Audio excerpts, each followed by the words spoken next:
कृष्ण भगवान का एक बहुत बड़ा भक्त हुआ, लेकिन वह बेहद गरीब था। एक दिन उसने अपने शहर के सबसे बड़े गोविंद गोधाम की महिमा सुनी और उसका वहां जाने को मन उत्सुक हो गया। कुछ दिन बाद जन्माष्टमी आने वाली थी। उसने सोचा, मैं प्रभु के साथ जन्माष्टमी गोविंद गोधाम में मनाऊंगा। गोविंद गोधाम उसके घर से बहुत दूर था। जन्माष्टमी वाले दिन वह सुबह ही घर से चल पड़ा। उसके मन में कृष्ण भगवान को देखने का उत्साह और मन में भगवान के भजन गाता जा रहा था।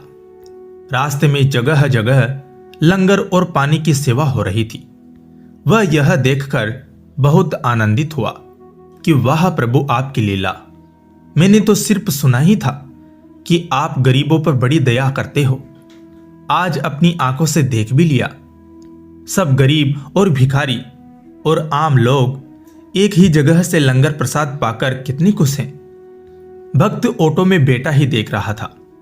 उसने सबके देने पर भी कुछ नहीं लिया और सोचा, पहले प्रभु के दर्शन करूंगा, फिर कुछ खाऊंगा, क्योंकि आज तो वहां गरीबों के लिए बहुत प्रसाद की व्यवस्था होगी। रास्ते में उसने भगवान के लिए थोड़े से अमरूद का प्रसाद लिया और बड़े आनंद में था भगवान के दर्शन को लेकर। भक्त इतनी कड़ी धूप में भगवान के घर पहुंच गया और मंदिर की इतनी प्यारी सजावट देखकर भाव विभोर हो गया। भक्त ने फिर मंदिर के अंदर जाने का किसी से रास्ता पूछा। किसी ने उसे रास्ता बता दिया और कहा, यह जो लाइनें लगी हुई हैं, आप भी उस लाइन में लग जाओ। वह भक्त भी लाइन में लग गया। वहां बहुत ही भीड़ थी, पर एक और लाइन उसके साथ ही थी, पर वो एकदम खाली थी। भक्त को बड़ी हैरानी हुई कि यहां इतनी भीड़ और यहां तो बारी ही नहीं आ रही और वो लाइन से लोग जल्दी जल्दी दर्शन करने जा रहे हैं। उस भक्त से रहा न गया।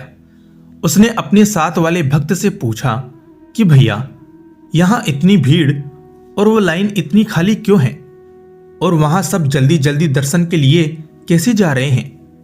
वह तो हमारे से काफी बाद में आए हैं।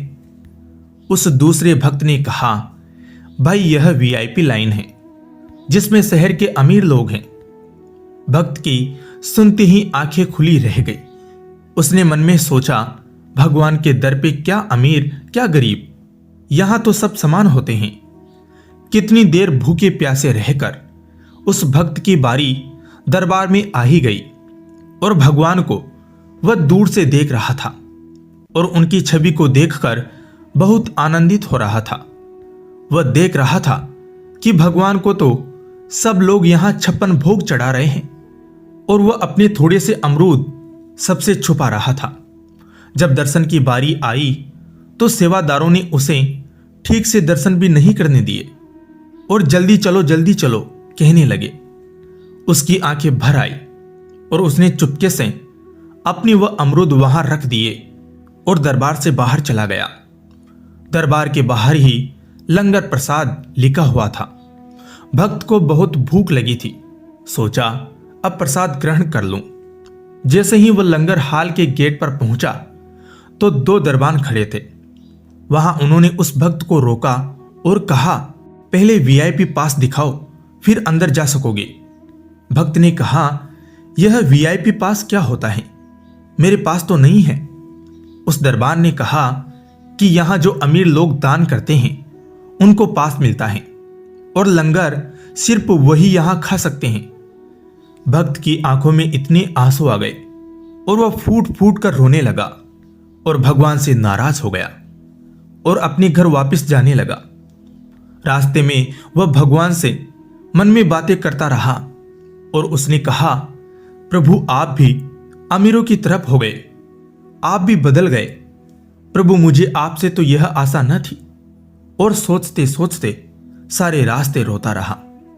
भक्त घर पर पहुंचकर रोता रोता सो गया। भक्त को भगवान ने नींद में दर्शन दिए और भक्त से कहा, तुम नाराज मत हो मेरे प्यारे भक्त। भगवान ने कहा, अमीर लोग तो सिर्फ मेरी मूर्ति के दर्शन करते हैं, अपने साक्षात दर्शन तो मैं तुम जैसे भक्तों को देता हूं। और मुझे 56 भोग से कुछ भी लेना देना नहीं है। मैं तो भक्त के भाव खाता हूं और उनके आंसू पी लेता हूं। और यह देख, मैं तेरे भाव से चढ़ाए हुए अमृत खा रहा हूं। भक्त का सारा संदेह दूर हुआ और वह भगवान के साक्षात दर्शन पाकर गदगद हो गया और उसका गोविंद गोधाम जाना सफल हुआ और भगवान को खुद उसके घर चलकर आना पड़ा। भगवान भाव के भूखे हैं, बिन भाव के उनके आगे चढ़ाए 56 भोग भी फीके हैं।